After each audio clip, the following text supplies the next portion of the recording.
BS4 পিকআপের issue আছে, আর এদিকে EDC light bling করছে।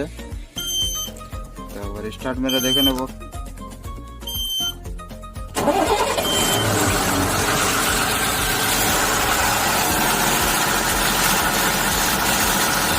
আরপিএম যাচ্ছে না তো, আরপিএম